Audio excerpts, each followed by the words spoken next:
All right, g'day everyone, and welcome to the Warringshire Council Ordinary Council meeting held at 2 p.m. on Tuesday, the 7th of September 2021, held via Zoom link. I'll begin with acknowledgement of country. By acknowledging the traditional owners of the land on which we meet today and pay our respects to their elders past and present, we extend that respect to Aboriginal and Torres Strait Islanders people who may be watching today. Recording of council meetings. Please note that today's meeting is being video recorded. This recording will be uploaded to the council's website and will be accessible by the public. By participating in and addressing those present at the meeting, you consent to any information you disclosed, including any personal or sensitive information being recorded and uploaded to the website. Thank you. I'll now read the prayer. Almighty God, we humbly beseech your blessing on the council, direct and prosper its deliberations for the welfare of the people of the Warringshire. Amen. We have no apologies for today. Do we have any declarations of conflict of interest for any items on today's agenda? Mr. Miller. Thanks, Mayor. Yes, conflict of interest on items 2, 3 and 4 as CEO. Thank you, Mr. Millard. Any further conflicts of interest? Okay, moving on to confirmation of minutes from the previous meeting. Do we have any questions or comments on those minutes? In that case, I'll seek a mover for those minutes, please. Councillor Purcell has moved and seconded by Councillor Foster. Any commentary, Councillor Purcell?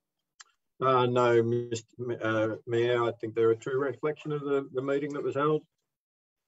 Okay, councillors, I'll put that straight to the vote. All those in favour? Carried 7-0.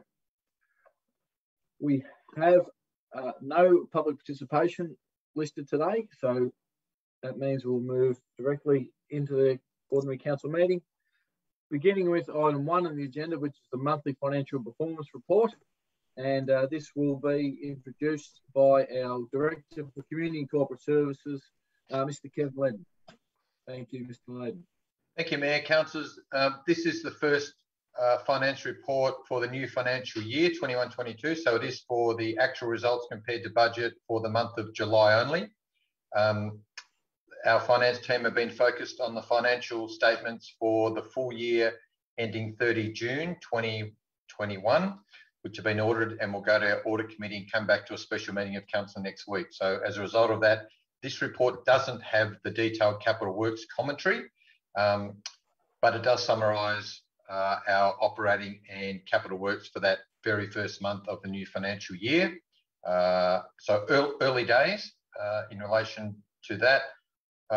What I would say, councillors, is that potential impacts already on the new financial year. We know that we've been advised of the annual grants commission allocation, or the financial assistance grants, Commonwealth monies delivered by the State Grants Commission, and we will be about $120,000 favourable to budget, and that pool of money changes each year, but depends on population shifts between states, etc. So that is some positive news. And all up, the general purpose allocation and the roads allocation is over $9 million for our council. So it's a major source of grant income for all councils, but particularly ours.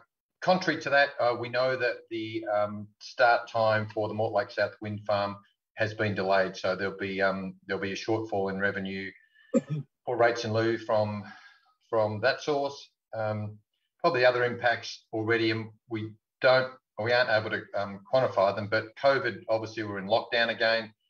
So for our businesses that we run, we are in the quieter time of the year, which is probably might minimise the impact for our caravan parks.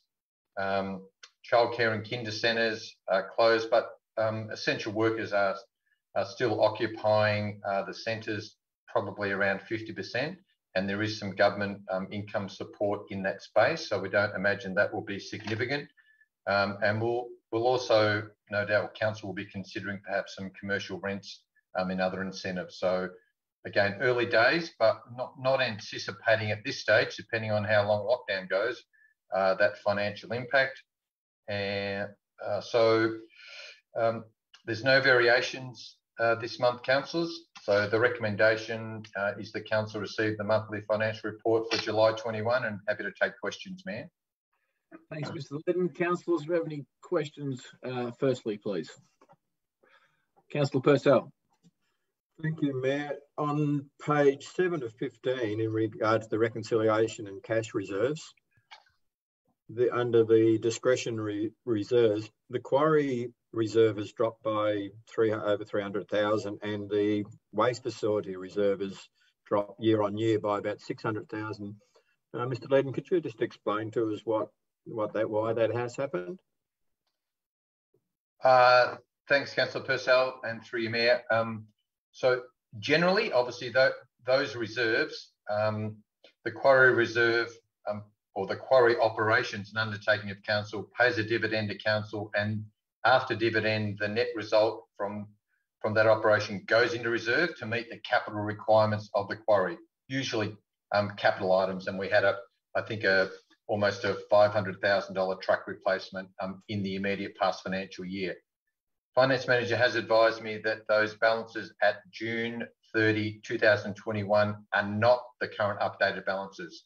So once they are adjusted, then the projection is for the next financial year about the operating result and any capital requirements to come out of the reserve. So we are coming to council shortly to have a discussion, particularly on the quarry reserve, about what the future needs for that reserve will be, and how that reserve is tracking to meet those future capital outlays.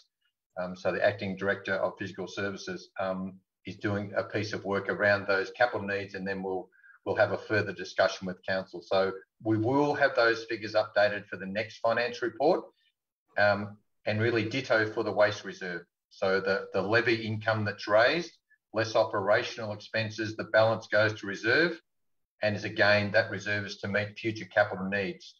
And the big one in the waste area will be the rehabilitation of the Badhams Lane quarry is the major one. But there are equipment replacements and upgrades that occur along the way that reserve also funds. So we'll get some more specific details for next month. Yeah, thanks, Mr. Ledden. A follow-up question there from Councillor Purcell.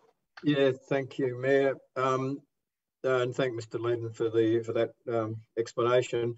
On page 9 of 15, under overdue debtors, the payment by arrangement year on year has gone from 146 to over 300, so it's nearly doubled. Could you explain whether that is COVID related, or if there's anything else included in the payment and reserves or overdue payments for rates? Again, through you, Mayor. Thanks, Councillor Purcell. The last advice we had from our rate collector that there wasn't a significant increase in new outstanding rates relating to COVID, but we will bring an update back to council just to monitor that space. And the only other comment I would make that whilst it is it seems a significant amount of money as a percentage of our total $20 million rates, it's a relatively small increase, but we will get an update on that. And just for council's information and the public, a number of agencies we are collaborating with, just touching base around financial pressures, whether it be business or general ratepayers, including water and water, on the impacts of COVID. Thank you, Mayor. Okay, thanks, Mr. Ledden. Councillor Lockett. Yeah, my question is just to Ms. Johnston, just regarding some updates of some capital works projects, the Regent Street and Hughes Avenue in Port Fairy, and also the Community Services building. Thank you. Yeah, no worries, thank you. Through you, Mayor, both those projects that you referred to in terms of the road projects are actually progressing really, really well. We've had a lot of positive feedback from the community, and I think it's really made a great improvement from the amenity in terms of those streetscapes. In regards to Regent Street, the underground drainage work has been completed, the curb and channel and the footpath works are now complete. The spray seal, so the sealing of the road and the asphalt, which we're doing at the intersection, is actually booked in to occur next week. Other works such as line marking and topsoiling and those sort of things are planned at this stage to be completed hopefully by the end of September. In regards to Hughes Avenue, the sealing is actually booked in to occur hopefully by the end of next week. And it's probably a similar case scenario in regards to some line marking and topsoiling and things like that to follow after that. There is an outstanding item with the potentially we're going to be looking at the figures. The Surf Club have requested an additional bit of footpath adjacent to their building. So we'll be just looking at the figures as the project progresses to see whether we can still afford that. But that's generally an update on those. In terms of the Community Services Centre, I'll refer that one to Kevin because that's his team that are looking after that particular project. Thank you. Thanks, Leah. Yeah, that project is progressing on track. Looking at the actual building works to be completed by the end of September, then the playground works will occur, and furniture and equipment is on order. So understanding that we're gearing up for 33 new placements in that part of the building as of the next calendar year intake. And obviously it's part of accommodating 3-year-old kinder, the introduction of 3-year-old kinder across the state. So it's part of that follow. But at present, that project is progressing well. Thanks very much. Appreciate it. Councillor Gleeson with a question. Thanks, Mayor.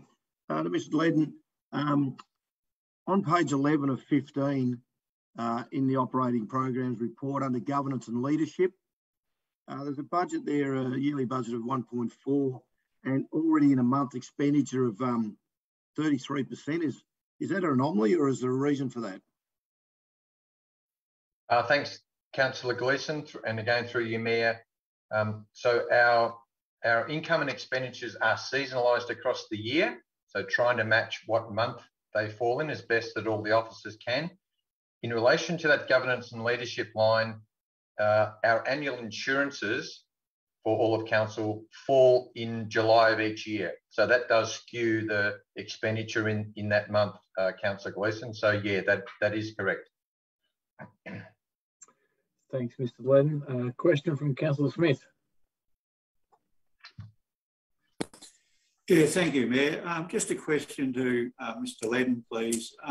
You touched on briefly the Mortlake South Wind Farm money not coming in. Has Acciona given any indication when it may, when they may commence paying the money?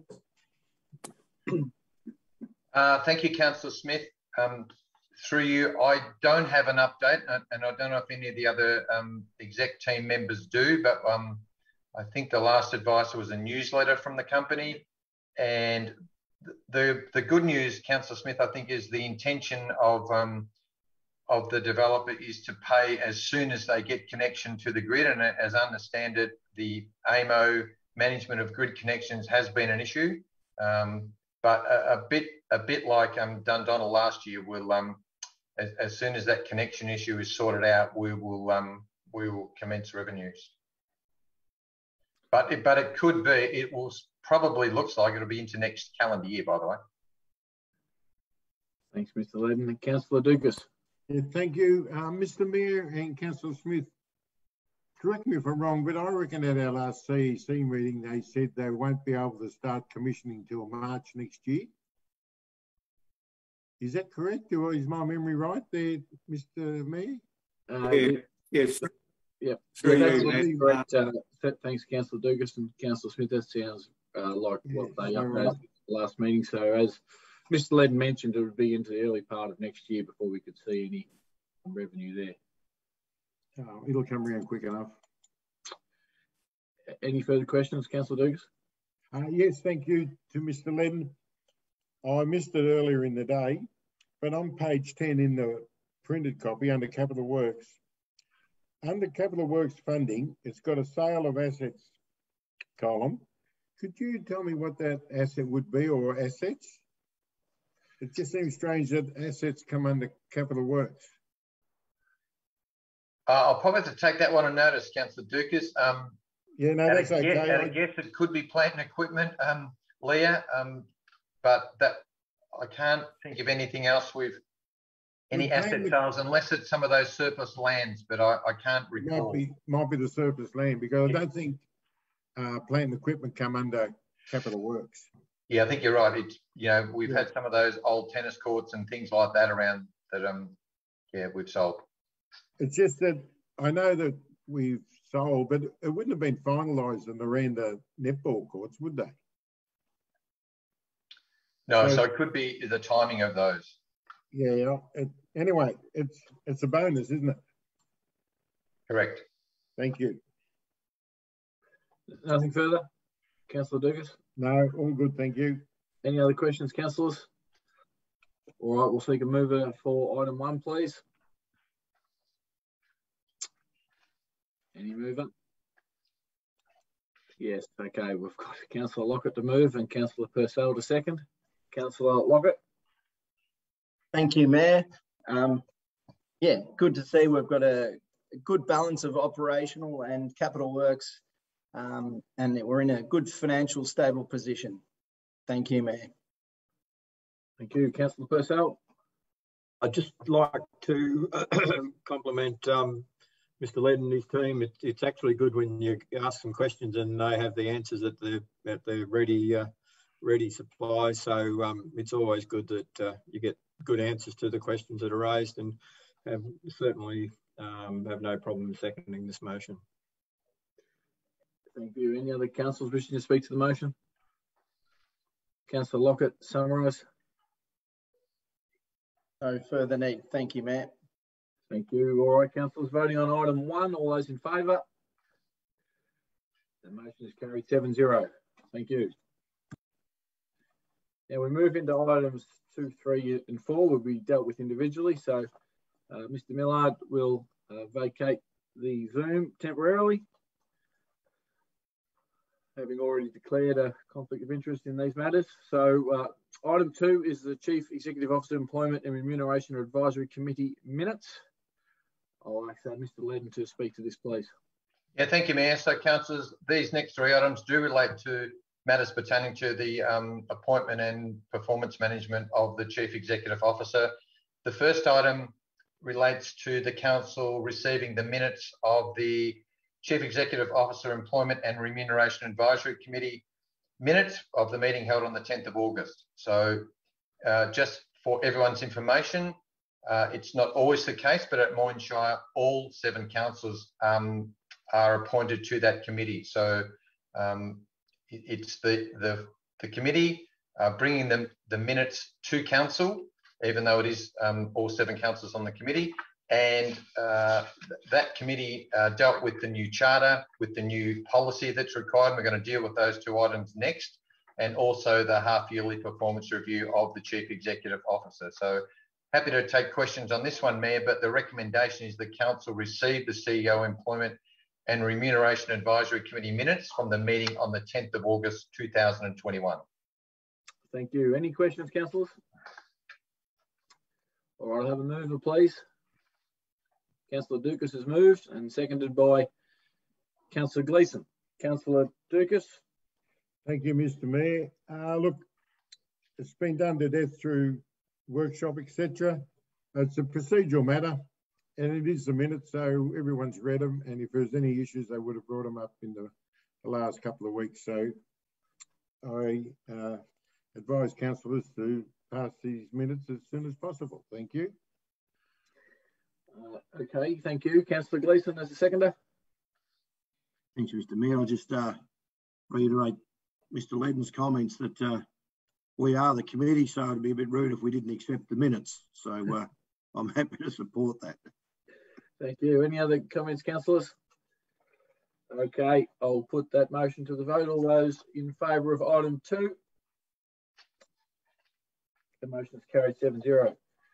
Item 3, which is the CEO Employment and Remuneration Committee Charter. Mr. Ledden. Thank you, Mayor, again. And I'm pleased, as Councillor Gleeson mentioned, the 7 councillors accepted the 7 committee members' recommendation.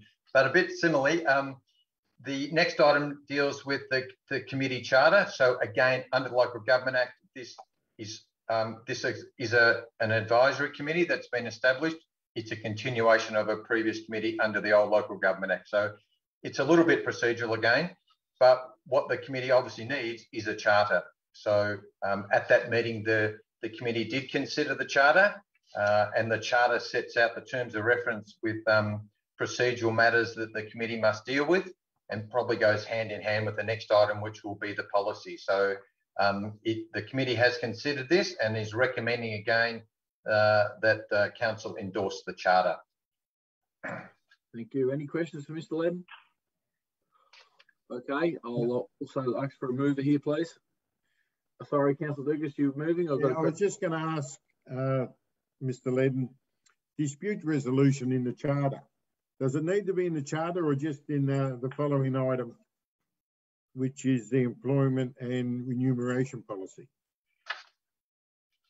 Mr. Ledden. Through you, Mayor, it is actually in the charter. And that's probably the right spot for it, because that's the procedural, I guess, advice to the committee how to go about things. The policy is more about the requirements of the Act. So it does talk about dispute resolution and referring to the governance rule, or alternatively the code of conduct if there is a dispute. Yeah, I think that's probably the correct spot for it. Okay, it's just that I've read them both, and it doesn't seem to mesh with a dispute between, say, two councillors, the other councillors and the CEO over a remuneration issue, that's all. Anyway, yeah, I think it's best if you take it on notice, because it might get a little tricky. Yeah, through you, Mayor. And I guess a bit like most things, but if a dispute does arise, there's guidance on a range of issues, depending whether it's contractual or it's the remuneration review or performance management. If that were to escalate, yeah, it's and I guess the focus of all of the most recent guidance in the new Local Government Act is to try and resolve that internally. Okay. Thank you. Thank you. Councillor Gleeson. Thanks, Mr. Mayor. Just in relation to Councillor Dugas's comments, as a committee of 7, I assume that it's a majority vote, so I'm not sure where the dispute resolution would come in, Mr. Ledden. Through you, Mayor, I think what maybe Councillor Dugas is alluding to is if the Chief Executive and the committee were at odds. Yep. All right, any further questions? Okay, I've moved the please for item 3. Councillor Dugas has moved this and seconded by Councillor Foster. Councillor Dugas. Thank you, Mr. Mayor. As I said before, procedural matter, I mean, we've got to have a charter, and this charter reads pretty well to me. My question was answered by Mr. Ledden, and I think going forward, we won't have a dispute. So I'll congratulate all councillors on having that frame of mind. So put it to the vote, Mr. Mayor, when you're ready. Thank you, Councillor Dugas. Councillor Foster is seconder. Thank you, Mayor. All I really would like to add is that we've had lots of opportunity to discuss and review the charter, and I'm really comfortable with the fact that it provides us with a great framework, and I'm very happy to support it. Thank you. Thank you. Any other comments, councillors? Okay, Councillor Dugas has already asked me to put it to the vote. I'll do that now. Item 3, all those in favour? Motion's carried 7-0. Item 4 is the CEO employment and remuneration policy. Thanks, Mr. Ledden. Yeah, so to round out the trifecta, councillors, this report puts forward the CEO employment and remuneration policy. So the matters contained in the policy address, amongst other things, the requirements of the Local Government Act. So this is a bit more of a legislative compliance matter to ensure that the things that council addresses are set out in the policy and comply with the Act, as well as other matters. So as set out in the report, we do say that all of the matters prescribed are currently in place and utilised by council. So I think we've been using best practice, but this now formalises those processes into this actual policy. That includes, and we have been using independent professional advice in relation to matters dealt with in the policy. It addresses CEO recruitment and appointment processes when needed. It also addresses the contract of employment for the CEO, performance monitoring of the CEO, and an annual review. So I think, again, it wraps up what the council has been doing in any case, but also complies with the requirements of the 2020 Local Government Act. So again, happy to take questions, Mayor, but this has also been considered by the committee, and the recommendation is the council adopt the CEO employment and remuneration policy. All right, thank you, Mr. Levin. Any questions, councillors? All right then, a mover please for item 4. Councillor Dukas has moved again, and Councillor Smith has seconded. Councillor Dukas. Thank you, Mr. Mayor. As said previously, it's a straightforward procedural matter. As Councillor Foster alluded to, we've debated this at workshop, etc. So I just say that it's a remuneration policy that I think is guided mostly by the Local Government Act and the or what do they call them, the Public Service Act as well. What they call Independent Remuneration Tribunal. So with all them people having 2 bobs worth, there shouldn't be much left for us to do, thankfully. So put it to the vote when you're ready, Mr. Mayor. Thank you, Councillor Dukas. Councillor Smith. You unmute there, Councillor Smith. I'm sure sorry, Mr. Mayor. Yeah. It's a requirement of the Local Government Act, and will reinforce a robust and transparent decision-making process. Thank you. Thank you, Councillor Smith. Any other councillors wishing to add? All right then, councillors, we'll put this to the vote, please. All those in favour of item 4? That motion is also carried 7-0. Moving on to item 5, which is with regard to a planning permit for 4 Princess Street, Port Fairy, partial demolition, alterations and additions to a dwelling. Introduced by Director of Economic Development and Planning, Mr. Brett Davis. Thanks, Mr. Davis. Thank you, Mayor. So we've got an application before us, as you've outlined, for 4 Princess Street, Port Fairy.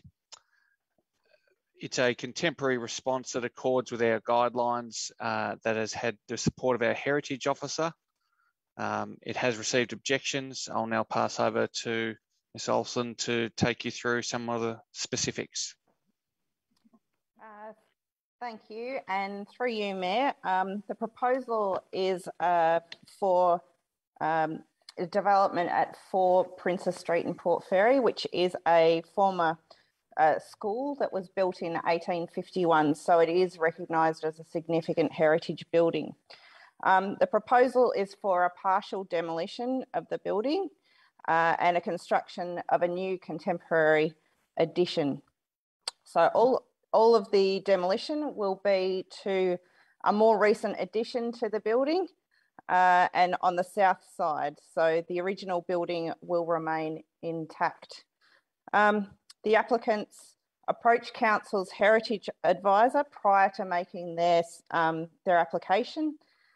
They made changes to their proposal prior to the plans the application being made. So prior to the application. The application was advertised and we received 2 submissions to the application. The submissions mostly related to the form of the new additions and their impact on the heritage of the building and the streetscape. Further consultation was held with Council's Heritage Advisor and it was found to be acceptable. So after all elements were taken into account by the planner, a recommendation of approval has been made. Thank you, Ms. Olsen. Do we have any questions, councillors? Please. Any questions? Councillor Gleeson. Thanks, Mr. Mayor. Ms. Olsen, just so I'm clear, the applicant went to our heritage advisors in all the pre-planning stages. So would you say that all the areas of concern that we had as far as planners were addressed pre-planning? Through you, Mayor, yes, the applicant went to some lengths to take into account all of the advice coming from Council's Heritage Advisor. So, yeah, Councillor Gleeson. Sorry, just to follow up then. So it was at that point that the applicant made changes to the plans that were submitted, or? Yeah, so through you, Mayor, changes were made prior to the application being made and after further consultation with the Council's Heritage Advisor. Yes, and Councillor Gleeson. Just another follow-up too. In relation to that pre-planning consultation, was the immediate adjacent neighbour involved in that? Through you, Mayor, that early component, I don't believe they were involved in that consultation, but there was consultation through the application itself with that immediate neighbour. Thank you. Thank you. Other questions, councillors? Rightio, I'll have a move for item 5, please. Councillor Gleeson has moved and seconded by Councillor Foster. Councillor Gleeson. Thanks, Mr. Mayor. I'm going to speak in favour of this application and the officer's recommendation. One of the things that happens is that sometimes we just put all our plans in and then argue the point about what should and shouldn't have happened. In this occasion, you know, it seems like the applicant has gone out of his way to address any concerns before lodging plans, and has also gone on to then address those concerns.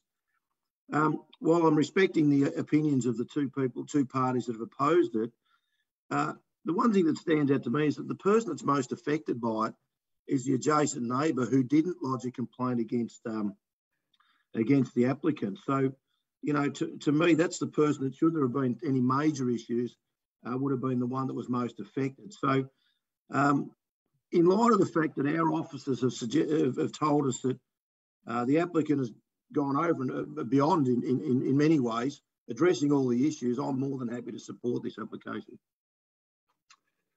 Thank you, Councillor Gleeson. Councillor Foster as the seconder, please. Thank you, Mayor. Well, the first thing I want to say is it's been great through this process to have the opportunity to learn a little bit more about Port Fairy's rich heritage and culture. So that's one good positive.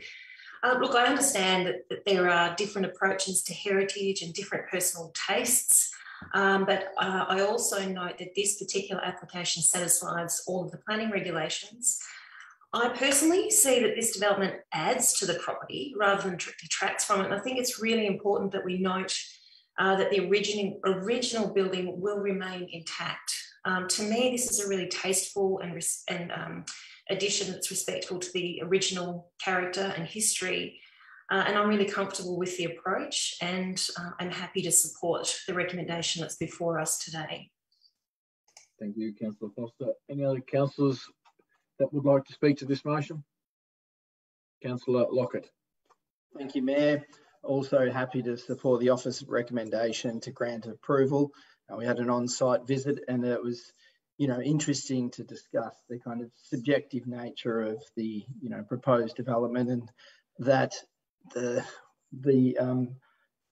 modern embedded within the historic is the recommendation from the Heritage Advisor. So, yeah, a couple of different schools of thought about, you know, having an old place look old even if it's new, but the recommendation regarding historic is to, if something new is built, that it looks new. So, yeah, I think that's often, you know, thrown around as a bit of a misnomer. So, no, definitely happy to support this one. Thank you, Mayor. Thanks, Councillor Lockett. Other councillors that would like to speak to the motion? Are there others? Yes, Councillor Purcell. Yeah, thank you, Mayor. I won't be able to support this recommendation, or the motion now is. This is really significant building. As Ms. Olsen said, it's an 1851 building. It's one of the originals. It has been somewhat changed over time, but I don't think by changing it again, by getting it wrong once, you're changing it. By making 2 mistakes, you get it right. I have a huge respect for the objectors and the knowledge of heritage within the Moyne Shire and Port Fairy in particular. And I just in my own heart and soul, I just can't support it, and we'll be voting against it. Thanks, Councillor Purcell. Other councillors like to speak to this motion? Okay, Councillor Gleeson as the mover. Thanks, Mr. Mayor.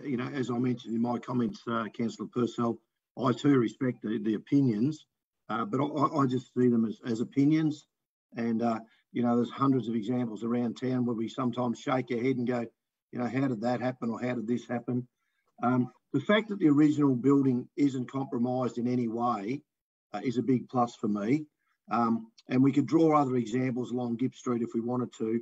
But this addition, it's taking down an addition that happened in the 80s, and it's being replaced with something that's far, far better. So I'm more than happy to go ahead with that.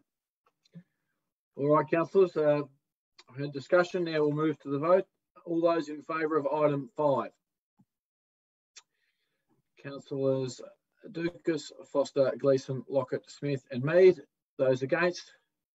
Councillor Purcell. Motion is carried 6-1.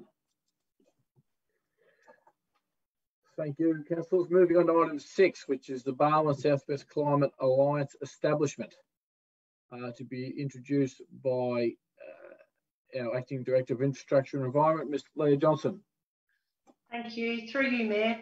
As part of Council's ongoing commitment to the climate emergency, this report recommends that Council join our surrounding councils in the Barwon South West to form an alliance. The Barwon South West is the only region in the state currently not part of the Climate Alliance, as can be seen in the mapping that's shown in your report. The establishment of an alliance officer is already complete and is hosted at Warrnambool City Council. The group's governance is actually still to be finalised, which is the role of the establishment officer, which will then transition into a more of an executive type role. It is expected initially that our representative would be someone with operational type experience in the sector. So that'll be still to be decided by council, but probably someone like Robert Gibson. And then they are actually talking about having elected members such as yourselves, councillors, as an advisory board for input. So this will give councillors the opportunity to express any concerns that they may have, such as the agriculture sector or any other items for that matter. Council has already received a briefing from that establishment officer in July, where the intent of the group was also explained. This group has no political affiliation, but will lead the participating councils to take up opportunities for climate change.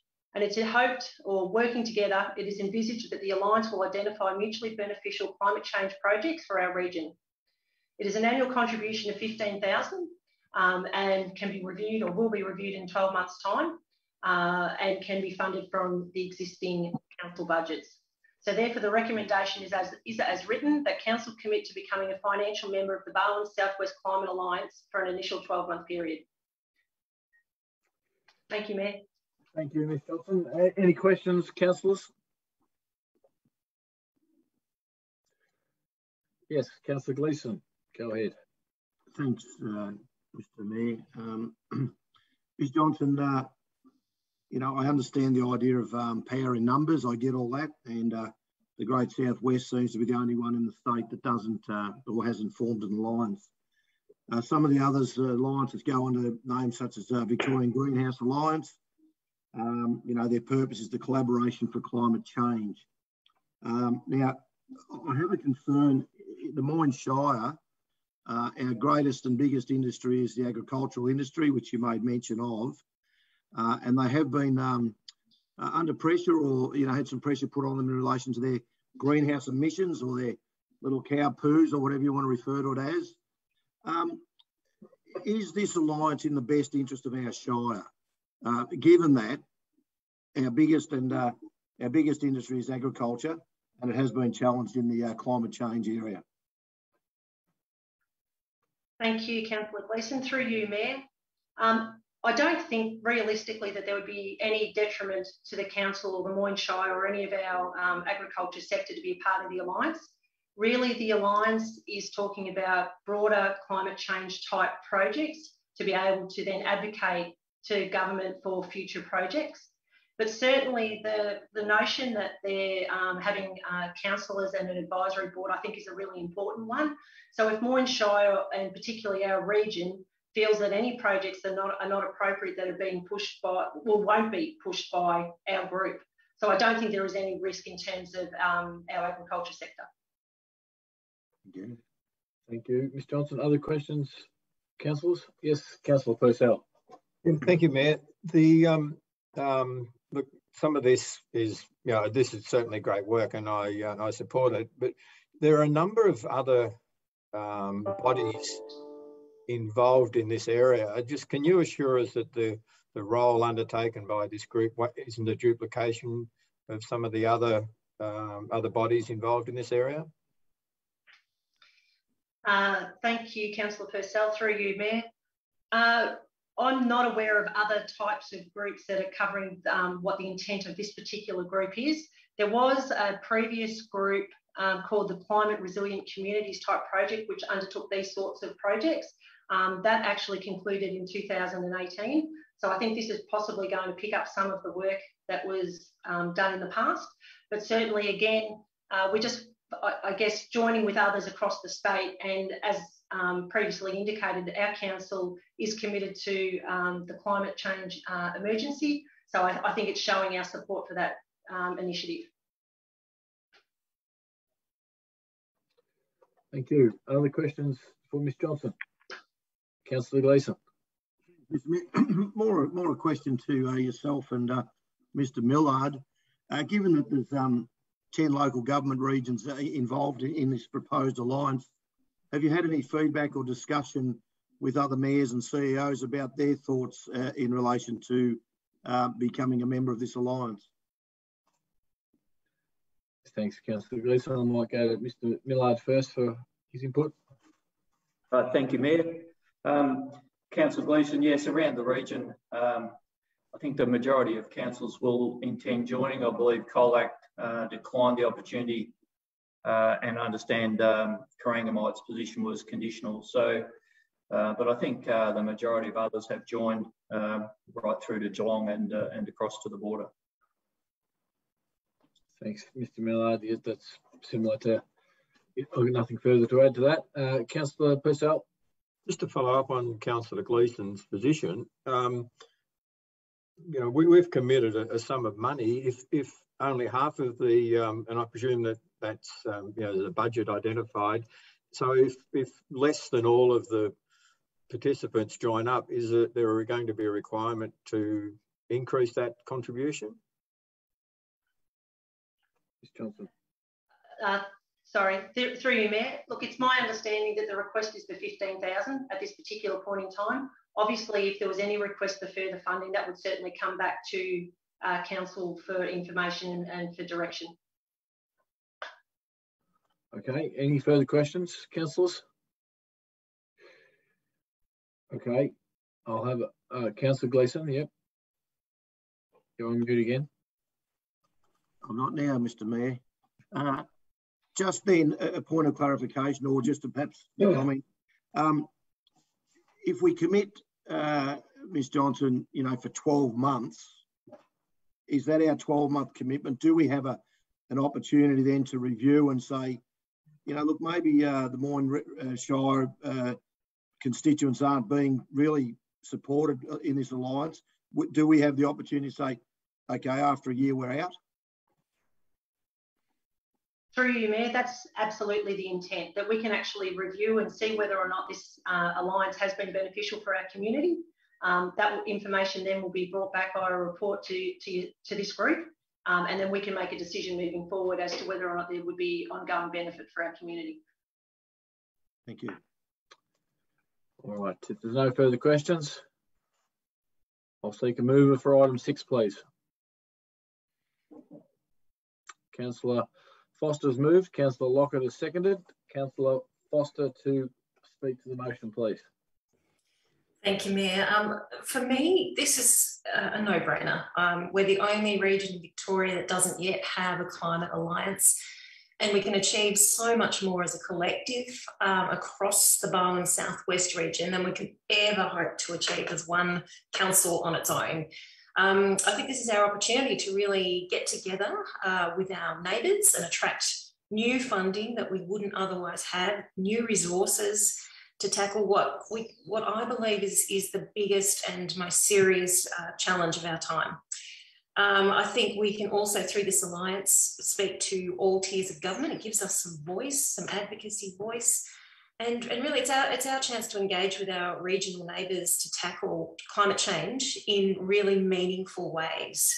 I know that the commitment is just for 1 year, and we would be in the minority if we didn't support this, in a very slim minority. So I urge my fellow councillors to demonstrate really good leadership in climate change action and support this motion to join the Barwon Southwest Climate Alliance.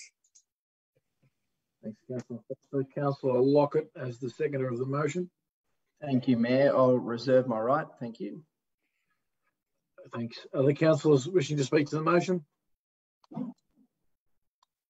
For or against? Councillor Dugas. Yeah, thank you, Mr. Mayor. I'll be speaking against the motion. First of all, there doesn't seem to be a lot of community consultation in this organisation. There doesn't even seem to be a lot of councillor involvement. If you have a look through the papers, we've got a page there with all the pictures on it, and I don't think there's a councillor to be seen, which really does concern me. It talks about a project manager and an establishment officer. So if we all join up, there's 15 in all. If you talk about DELP and Wannamuda, etc., there's 225,000. So it's not a bad little income for a couple of people. The option to not partake in any decision making, none of that's spelled out. I know that there is some benefits, and we've read the documents, but they're all in the initial stages. This is all an airy-fairy take-up. They'll do something to say that'll benefit the councils. But over time, if you go down 2 years, 3 years, you'll find that, and as has been discussed by some, they'll want to put a levy on the farmers. It'll be $50 a cow for a methane levy, $20 a sheep. You know, truckies will be having to pay some sort of levy because their trucks are over 5 years old and stuff like that. What about us and our wind farms and our transmission lines? Where does that come into play? Do they as an organisation override us? We've got gas exploration. As I said, that's another thing. What happens there? Does the council decision, if it differs from this organisation's decision, where do we stand? You know, if we vote against it and we're outvoted, do we still have to follow through with whatever their decision is? There's a heap of things here that concerns me in the future. Not tomorrow, next year or 2 years, when they can come up with some fancy plan to cut emissions or cut our electricity use. We can do that anyway. I think, didn't we get 200,000 to employ some environmental officer? I mean, we don't need the local government to tell people to put solar panels on their roofs. All that information is available. This is a little con act to suck us all in with this feel-good stuff, and then 3 or 4 years down the track, they're going to say, this is what you have to do to your community. And it'll be, charge them for this, charge them for that, make them do this, make them do that. And for me, that's just not on. So I think the best thing we can do with this organisation is keep well away and run our own show. Thank you, Mr. Mayor. Thanks, Councillor Dukas. Other councillors that would like to speak to the motion, please. Yes, Councillor Smith. Yeah, thank you, Mayor. Look, I'll be speaking in support of the 12-month trial. I think I hear both what Councillor Foster and Councillor Duke has said, but I think give it 12 months, we'll review it, and if we're not happy, well, we don't have to go on. So I'm willing to support the 12-month initial trial. Thanks, Councillor Smith. Councillor Gleeson. Thanks, Mr Mayor. I'll just reiterate what Councillor Smith just said. I've heard both sides. It's a 12-month period. We declared ourselves a climate emergency council in 2019. You know, there's a collaboration here of 10 shires or councils. I think that we are in a position to best look after what happens in the Moyne Shire, and I'm pretty sure that this organisation won't erode any of those rights. So I'm happy to support it on a 12-month basis, and if it proves to be all that it should be, and hopefully it will, then we look at continuing that. So, thanks, Councillor Gleeson. Any other councillors would like to speak to the motion? Mr. Mayor, sorry, can I have a clarification? Well, you've already spoken. Do you need I just wanted something clarified. Is it going to change what you've said? Well, I don't know if it's going to change it, but it would enlighten me on where we're at. It's a straightforward clarification. Either I can have it or I can't. It's well, I think you've spoken, Councillor Dugas. I think you made your point clear. I can't see how it's going to alter things. So I'm not. So you're saying I can't get a question clarified? Well, normally you do that before you make your statement, and you've already made your point. I can't see what the benefit is of getting that clarification. Oh, it'd be a great benefit to the people watching, I think. It's pretty simple. All right, Councillor Dugas, go ahead, ask your clarification. Okay. And it might be useful for people who get to decide. Now, I heard that we became a climate emergency council in 2019, I think. Is that correct? Sometime in 2019. Has that climate emergency eventuated? Who are you asking? Oh, anybody. Is there an emergency? Has it eventuated? I mean, the world was going to fall in on us back then. Did it happen? Okay. All right, Councillor Dugas. I'm waiting for the emergency. I'll let that clarification go, and perhaps you've had your say, so we'll move on. Right, it's left to me, Councillor Purcell. You're right. Okay, I'll just speak at that. I think I certainly hear the concerns that are raised, and in particular with agriculture, and sometimes can be in the gun with some of these type of organisations. However, as discussed earlier, it may be more beneficial to be at the table and be an advocate for agriculture rather than not be involved at all, and be there to support the importance of our ag economy for the region rather than miss out altogether. I do also hear the concerns about councillors only being an advisory aspect. If we were to join for a 12-month period, I would certainly prefer that a councillor to be in the decision-making, at the decision-making table rather than just advisory table. In addition to a council officer as well, that would be an important aspect in my view. But yes, being at 12 months, I'm happy to review it. I've certainly, some people say it's harder to get out of things than get in things, but I would have no hesitation in not renewing it after 12 months if there wasn't some benefit after that period of time, and after getting regular reports from the councillor who's on the committee and also the council officer who's involved as well. So on that basis, happy to support a 12-month trial. Okay, back to Councillor Lockett, who reserved. Thank you, Mayor.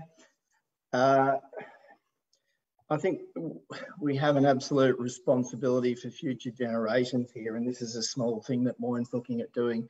$15,000 of an already allocated environment budget to join a collective group to work towards, one of the most fundamentally important challenges that face our times. The pandemic has obviously put climate change a little bit to the side. Half the world's scientists are working on the pandemic and the other half are working on climate change. Councillor Dukas spoke before about you know, what's happened? Has there been an emergency? Well, if you look at world news lately, absolutely an emergency is happening now. They're talking about a 1.5 level, 1.5 degree change occurring. Have a look at the cyclones and floods that have hit New York and New Orleans. Are happening globally. You know, half America's, you know, bushfires and things they're talking about this season. So this isn't some distant 20, 30 year, you know, it's happening now. So you know, I'm absolutely flabbergasted at the Colac Otway and the Corangamite asking to join free of, you know, not, you know, it's, we all need to collectively work on this. It's taking your keep cup to the cafe. It's making sure your recycling's done. It's everyone's responsibility to adapt to the climate, because we get one shot at it. There's no plan B. There's no second planet. We can't live on Mars. We can't stick our heads in the sand and, you know, pretend that science, it isn't occurring. We have 80 kilometres of coast in the Shire. It's happening at Peterborough now. You know, the cliffs are falling in, the sea level's rising. How many times has the island been closed this year? You know, someone asked me the other day, oh, do you think it's changing in Port Phillip? I'm like, it's happening now. The king tides that occur over Easter, that seems to be happening for months now, where there's no beach. You know, you can't play cricket at East Beach over winter now. It is occurring now, and it's happening right on our shores from, you know, from our Codrington Yambuck Way to Peterborough. The coast is being affected. But Councillor Dukas, the farmers, absolutely have a voice at the table, because it's, you know, the farmers are going to be affected more than anyone. And as Councillor Gleeson spoke about, it's our primary industry. So, you know, we want to best support our farmers to be able to adapt to the climate change, so that the businesses can still flourish, so they can provide our food. The farmers provide our food. So absolutely support this 100%. Thank you. Thanks, Councillor Lockett. Councillor Foster, as the mover, to summarise. Thanks. Yeah, thank you, Mayor. I think we're not actually here today to debate climate change, whether it's a thing or it's not a thing. I think we're here to debate whether we join a regional alliance to tackle climate change, which is actually a real thing. So I think the only way we can ever hope to do that in any meaningful way is to do it collectively and collaboratively with our neighbours. We're one small, tiny shire, and we can't hope to do it alone. In terms of the farmers, the vast majority of farmers I know are all very concerned about climate change. They're at the forefront of this. So I don't see them as outliers at all. I see them as in the thick of it. Councillor Dukas also asked about community consultation. I'd just like to remind councillors that we've just been through one of the most intensive community engagement exercises in the Shire's history, in the compilation of the council plan, and climate change and environment was clearly the number1 issue of concern. So I think we would be abdicating our responsibility as representatives of our community if we didn't go ahead and join this alliance today. Thank you. Thanks, Councillor Foster. Okay, councillors, strong discussion. Now we'll put item 6 to the vote. All those in favour? Councillor Purcell, Mead, Smith, Lockett, Gleeson and Foster in favour. All those against? Councillor Dukas against. Motion is carried 6-1. Thank you for that, Ms Johnson. So moving on now to item 7, which is a light fleet policy review. Once again, Ms Leah Johnson to introduce. Thanks. Thank you, Mayor. As part of Council's ongoing policy review, this report is regarding the light fleet policy. The policy is a high-level document to ensure that Council sustains a suitable light fleet for Council operations. It's been reviewed by all of the relevant Council officers on staff, and 2 major changes have come from that review. The first main one was to enforce Council's, which is quite timely after the last discussion, enforce Council's commitment to the global climate change emergency with the intent of purchasing vehicles with reducing carbon dioxide emissions. And the second point that came from that review was to emphasise the responsibility of vehicle custodians to check their tyres and that the vehicles are kept in a safe and roadworthy condition. The rest of the document as written was deemed appropriate. Therefore, this report really just seeks Council's endorsement or to endorse the review of the light fleet policy IE-02 regarding the management of light fleet. Thank you, Ms Johnson. Any questions, councillors? Okay, we'll go straight to a mover, please. Mover for item 7. Yep, Councillor Gleeson, Councillor Dugas, the second. Councillor Gleeson as the mover. Thanks, Mr Mayor. Thanks, Ms Johnson, for your presentation. It's all relevant, isn't it? At everything we do now, we've got to look forward in the sense that every decision we make should be taking into consideration the environment. I don't know whether we'll ever reach the lofty heights of the state government's let's go all electric. I don't know that that's realistic, but as a council, it's our inherent responsibility to do whatever we can. And if we have to have a responsible fleet, then that's what we should do, as long as the vehicles that we provide for our staff are suitable for the purpose that they're required. I just think that we should accept this policy as it is. Thank you. Well done. Thank you. Councillor Dugas, the seconder. Reserve, Mr Mayor. Thank you. Other councillors who would like to speak to this motion? Okay, straight to you, Councillor Dugas. Thank you, Mr Mayor. Look, it's a policy that we have to have. We've got to keep on top of our fleet to make sure that they're up to standards and, as in the policy, fit for purpose. But I do note that there's a piece here in the yellow talking about our minimising our CO2 emissions, and that it's all done by the government. So the government is starting to tell us what we should and shouldn't do. So I just thought I'd highlight that fact. I know it's all right for council because we can afford to do that with other people's money, but what's the next step? So put it to the vote, Mr Mayor. It has to be done.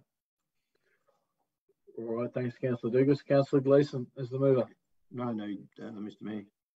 Councillors voting on item 7. All those in favour? Councillor Smith. Yep, okay. Motion's carried 7-0. Item 8, which is the Mount Shadwell Quarry Advisory Committee Community Representative nomination. Ms Johnson again, please. Thank you, Mayor. This is a procedural report regarding a vacant position on the Mount Shadwell Quarry Advisory Committee. The current charter states that 2 councillors, 4 community representatives, the quarry manager and the quarry supervisor are on that committee, and they historically have been quite difficult to fill all of the community representative positions. Council received a nomination form from a local resident, Teague Dolan. This application was circulated to the committee and endorsed. This would fill the last position, and it would be really positive to bring in another person with a different skill set and diversity. She's a local business person and active community member.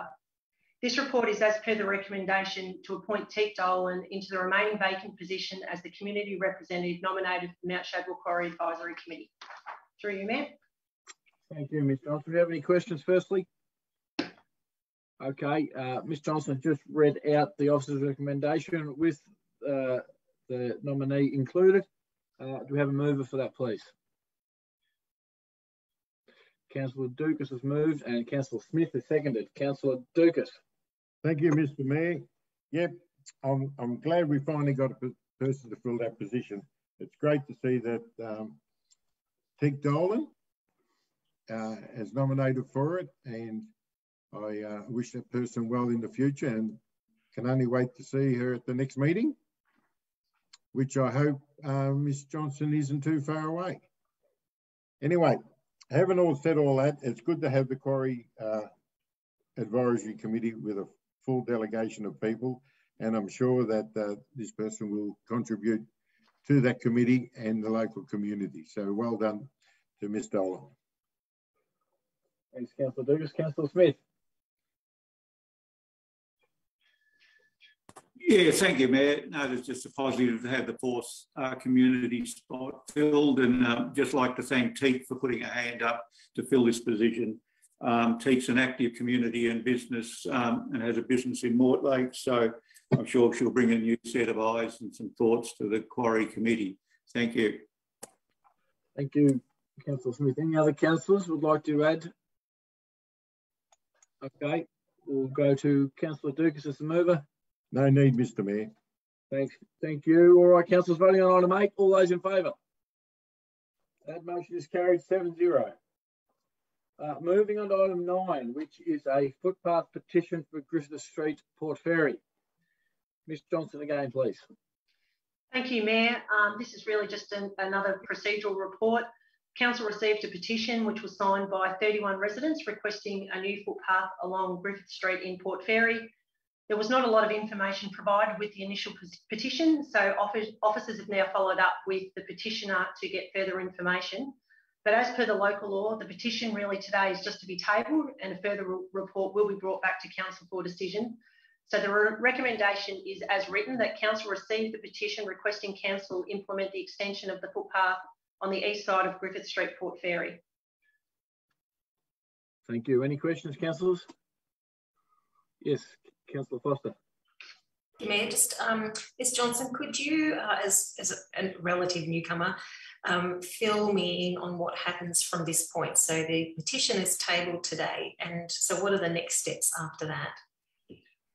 So as per Council's local law, when a petition gets tabled with Council, it actually has to be tabled then at the next possible opportunity with Council. And councillors are not allowed to discuss the content of that petition at that meeting. It is only the tabling of the petition, and that's to facilitate, I suppose, getting it to council as quickly as possible. Following on from that, a subsequent report comes to council, which actually explains in more detail after further investigation is being done.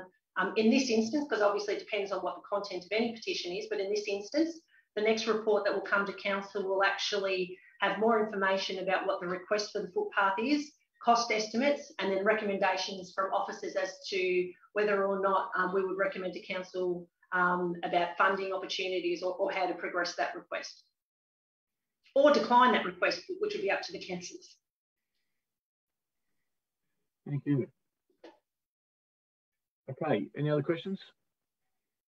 All right, yes, Councillor Dukas. Yeah, thank you, Mr Mayor. Is it normal to accept a petition that doesn't really tell us what it wants? It just says extension of a footpath on the east. Normally petitions are very specific in their request. Here we are, and I don't have a problem accepting the petition, whether it's right or wrong. I mean, the people are entitled to express their opinion, and I'm glad that they have, but it just seems strange that we're accepting this now without even knowing which way they're going. Look, my response to that, sorry, through you, Mayor. The local law does talk about just tabling a petition once it's received by officers, but certainly we've already done follow-up with the petitioners to get a lot more information, and all that information, Councillor Dukas, will be brought back. So there's no risk to council in just receiving the petition as it's stated, but certainly more information will be coming back in the next report. So, Mr Mayor, follow up. So could we check how petitions are meant to be tabled at council for the future? Because in the past, council have rejected petitions that weren't specific. So if there's a petition that might be a bit controversial, we need to make sure that we can accept it in the form it's presented. That's all. I'm happy for these people to present a petition, and as you said, Ms Johnson, we'll find out exactly what they want and we'll go forward. So I just thought I'd bring that up to make sure that we cover all our bases in the future.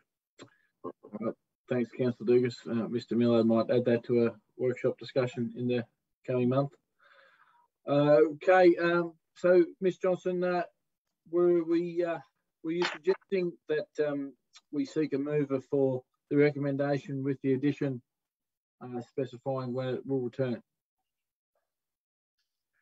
Yes, Mayor, through you, if one of the councillors could maybe alter the recommendation to add the words that the petition will be brought back at a future council meeting.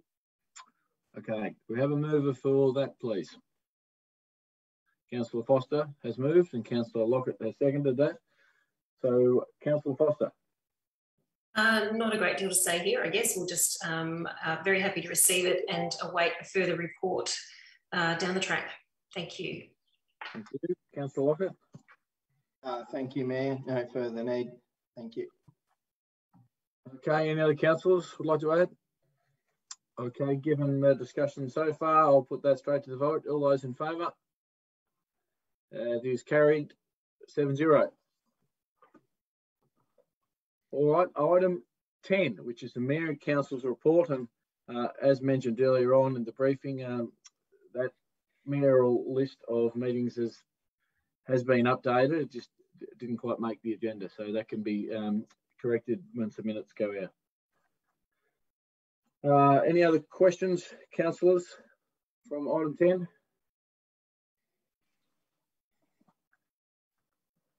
Thank you. Item 11, which is councillor notice of motion. Nothing lodged. Item 12 is general matters. How many general matters, councillors? Yes, Councillor Gleeson. Thanks, Mr. Mayor. General matters, urgent business, I'm not sure, but Councillor Lockett has tabled a letter recently, or made comment in relation to a letter we received re the crisis in Afghanistan. Councillor Lockett might like to speak to that, but certainly a couple of our local residents of Port Fairy have made that an issue and a plea to the council. I'm wondering, Mr. Mayor, if you've got a response as to actions that may have taken place in that regard. Yeah, thanks, Councillor Gleeson. Yeah, probably several weeks ago, we had the discussion internally about drafting a letter offering assistance from the council, drafting the letter that would be addressed to our local federal member, Dan Tehan, but also to Prime Minister and the Minister for Immigration, Alex Hawke. So we proceeded to draft a letter to that effect, and was circulated to councillors and received support to be sent off, and that was sent off last week. So offering assistance basically wherever possible, should we be needed, to assist with those that are looking to get out of Afghanistan at present. So we look forward to a response from those that was sent to, and once that has been received, we're happy to update councillors in the community to what that response is. So yeah, thank you for those members of the public that got in touch with council via councillors asking for council to get involved, and things are in tow at that time already, and since then a letter has been sent off to that effect, offering our assistance where possible. All right, Councillor Lockett. Thank you, Mayor. Mine's a couple of shout outs to some departments within the Moyne Shire. Just to the Port Fairy Community Services, in and out of lockdown, kids going, hang on, you need to be an essential worker, but to, turn up there 3 days a week with my kids and to just always a smiling face, even if it's behind a mask, they just do a phenomenal job down there. So again, give them a big shout out. They do a phenomenal job there. And also to the planning department, everyone's at home, building a deck, painting the house, turning the shed into a home office, and they've been absolutely inundated down at the planning department. Everyone wants everything done yesterday.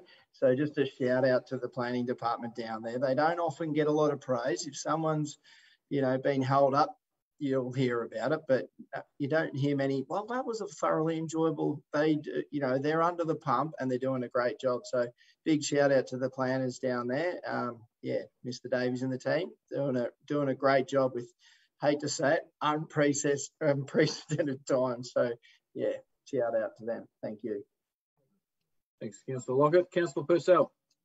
Yeah, thank you, Mayor. Just a quick one to all of our residents in regard to our COVID vaccinations. The Southwest is one of the highest in the state, and I think it's a great response from the community. And the sooner we get vaccinated, the sooner we'll be able to get back together and off the Zoom meeting. So I just encourage everyone who hasn't already been vaccinated to get out there and get vaccinated. And congratulations to so many in the Shire who already have. Thank you, Councillor Purcell. Other councillors like to add to general matters? Okay, thank you. moving on, item 13, urgent business. There is none. Item 14 is the CEO meeting schedule and activities report. Mr. Millard will invite questions from councillors on the meetings firstly that were held via computer link. Any questions, councillors, for the CEO?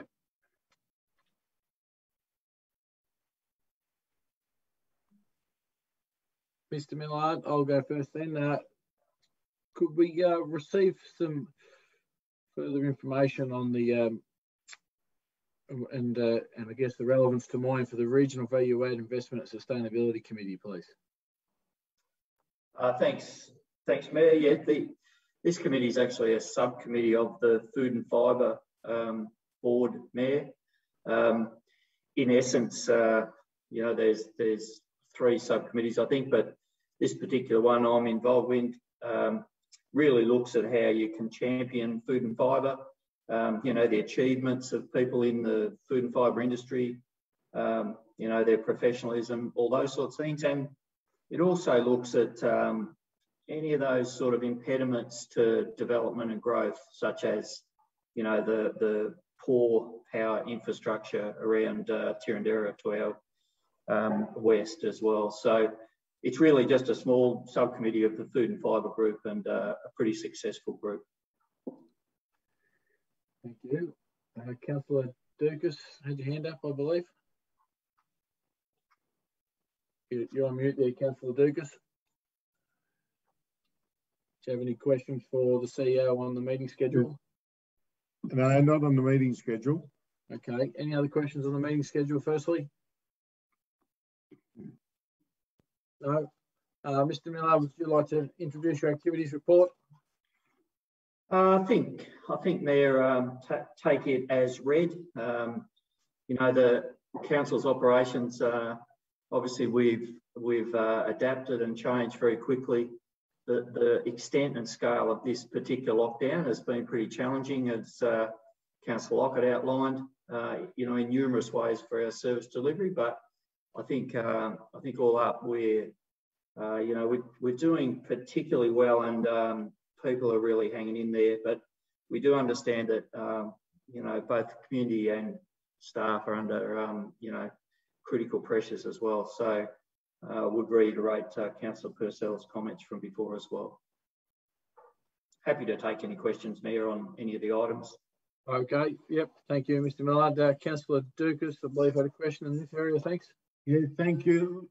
I believe Mr. Davis might be better. This, Mr. Millard, if I could direct to him, and it's in relation to the rural housing and settlement strategy. If you give us a quick overview of where we're at with that strategy. I know that people in what they call Dairy Town or in that Illawarra area are concerned about where we're at. Through you, Mayor. Thank you, Councillor Dukas. The strategy is about to go live for its consultation period, and that'll be for a period, I think, of at least 30 days, where people can make submission. In the Dairy Town area specifically, my understanding is that it is proposed to rezone the land to rural living zone there with a 2 hectare minimum for subdivision and dwelling. Okay. Thanks, Mr. Davis. Can I have a follow-up, please, Mr. Mayor? Councillor Dugas. So Mr. Davis, for those in that area, and there, I think there was 17 signed a letter in objection to the, what would you call it, private wind tower. Those people who want to put a submission in against wind towers being built in that area can do so during this consultation process. So, through you, Mayor, they're welcome to do that, Councillor Dukas. However, they're not submitting. The amendment doesn't address the issue of wind turbines or solar panels or anything else. They're obliged under the scheme that they can either apply or otherwise for those types of devices. That's not a policy setting that's controlled by the rural housing strategy. The second thing I would say to that is that the significant landscape overlay still applies for that area. So that would still be a trigger for any application for turbines in that particular area. Thank you. Okay, thank you. I just need to check. Sorry, Mr. Davis, you said there's a 2 hectare minimum in that area?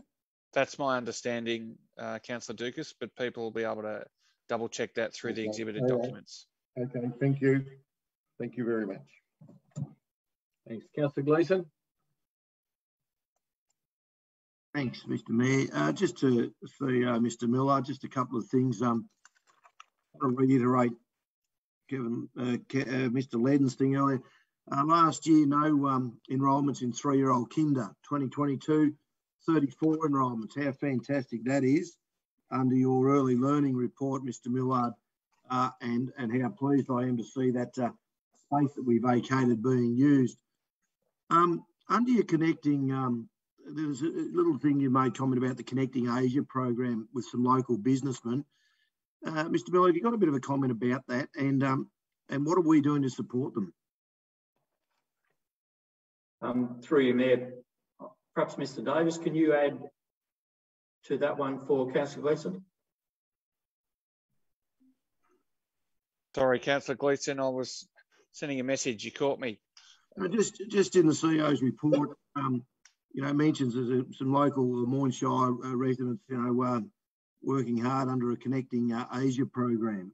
I'm interested in it, just for a comment, and just what are we doing? How are we supporting them in that? Through you, Mayor, the Connecting Asia program, I think, is currently out for a current expression of interest for the next phase.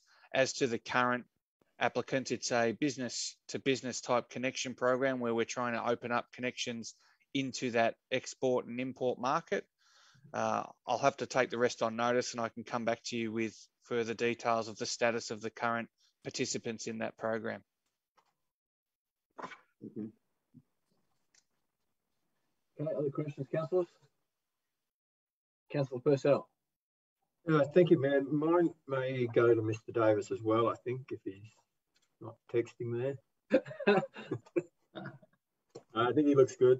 On page 14 of 40, under the Mount Fyans wind farm, where we've actually asked the Minister for an EES, but he's rejected it by the look of it. Could Mr. Davis just fill us in on what we know about the reason for the rejection of the EES? Through you, Mayor, no reasons were given. The Minister had considered the request and not allowed it. We've then subsequently followed up through the department, still yet to get any formal expansion of those reasons. Thank you. And Mayor, if I could, on page 20 of 40, if we have an update in regard to the Croydon industrial land assessment. Again, through you, Mayor, the industrial land assessment is it's a shared Koroit and Mortlake industrial assessment. Undertakings have occurred in terms of trying to ascertain which land that is currently zoned, and there is currently zoned land in Koroit, has an appetite by the landowner to be developed, but further land is also planned through the recently approved Koroit structure plan, which occurred, I think, in September last year. The investigations as to the appetite for development of such land has been delayed somewhat with the COVID restrictions, in that some of the people that we had on the investigations were Melbourne based and haven't been able to get out and touch base formally with some of those landowners. Thank you. Thanks, Councillor Purcell. I'll have a question for Mr. Davis. Obviously, with the lockdown ongoing and no direct date of when that might be lifted, what options are there for our economic development team to assist businesses in Moyne currently? Thank you, Mayor. We have the Business Adaptation Service, which is currently being advertised and taken up at a great rate, whereby we can provide advice on all matter of things with regards to financial, marketing, promotion, getting ready through the COVID process, and with grants up to $1,000 in most cases. We've also got the business facade scheme that's in its second phase. That has also been quite popular and being taken up on for businesses. And thirdly, we're also starting conversations with NBN and looking at the rollout there of future fibre to the premises opportunities, whereby NBN Co are offering some co-funded opportunities. So we've just only this week been alerted to that opportunity, and there's also funding with state government that we're pursuing for that. Fantastic. Thanks, Mr. Davis. Encourage business out there if they think we might be able to help in some way to get in touch with our hard-working economic development team. Thank you. Any other questions in the CEO activities report? All right. Thank you, Mr. Millard. A motion now to the wording of that motion, please. We suspend the standing orders and move into confidentiality. Yep, we have a mover for that, please. Councillor Foster, seconded by Councillor Lockett. All those in favour? Yep, that motion's carried 7-0. So thanks all those at home watching. Please join us next time.